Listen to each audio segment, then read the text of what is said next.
வர்றேன் பாரு. பஸ் ஸ்டாண்ட்ல நிக்கிற தேவையான பர்சனாலிட்டி இருக்கு ஃபுல்லா. டேய் தள்ளி உட்கார்றா. டேய் என்ன இடம் இஷ்டத்துக்கு வருவ இடம் கொடுப்பாங்களா? இல்லடா உனக்கு இடம் இல்லடா. மாப்பிள்ள வீட்டிலேயே இருந்துக்க வேண்டியதானே? எல்லாம் உனக்கு வீட்டை தேடி வருமா? எத்தனை மணிக்கு பஸ்? 8:10. இப்ப வர்ற பஸ்ஸை மிஸ் பண்ணியிருந்தா என்ன பண்ணுவ?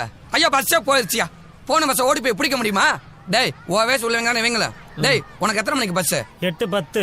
உனக்கு 8:10. எத்தனை மணிக்கு வந்த? 3:45. பாத்தியா, அவங்க பிள்ளையா நீ பிள்ளையா? நியாயமா பார்த்தா நீங்களா ராத்திரில இருந்தே படுத்து கிடந்திருக்கா? ஏண்டா வாழ்க்கையில உன்ட்ட டிடி காசுன்னு இல்லையடா. அது டெடிகேஷன் மாப்பிள்ள. அப்பா கோபத்துல பேசுறப்ப கரெக்ட் எல்லாம் பண்ண முடியாது.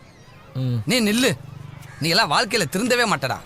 தலைவரா இருந்தாலும் டைமிங் முக்கியம்டா. நீங்கெல்லாம் பட்டாத யூ பிளடி சீட். உனக்கு இடம் தர முடியாதுடா. உனக்கு எத்தனை மணிக்குடா பஸ்? 8:20டா. எனக்கு 8:10க்குடா. நான் ஓம் பஸ்ல வரல, நீ ஏன் பஸ்ல வராத? ஐயோ எனக்கு பஸ் வந்துருச்சுப்பா.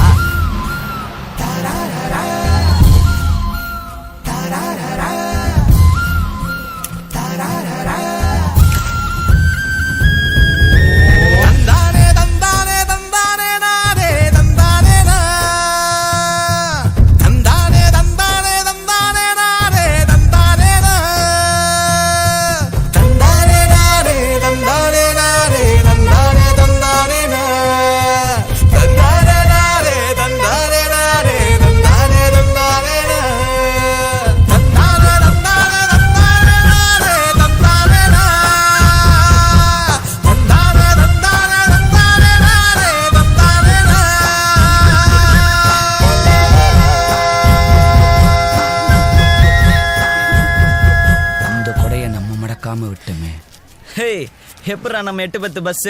அதுக்கு என்னவா இப்ப? எழுதிடலான்னு முடிவு பண்ணிட்டேன்டா. ஹேய் எட்ரா பேப்பரையும் பேனாவையும் எழுதிக்கடா. சொல்லு மாப்ள.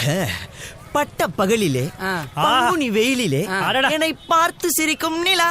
சூப்பரா மாப்ள. கவி பேராசி ஏன் ரகுமானவே மிஞ்சிட்டடா மாப்ள.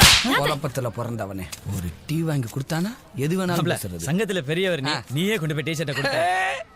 அடுத்து நம்ம பஸ் 8:20 வருதுல, நாங்களும் எழுதுவோம்ல. நீ பேசும்போதே ஸ்பெல்லிங் மிஸ்டேக் கொடுவேன். டேய் நீங்க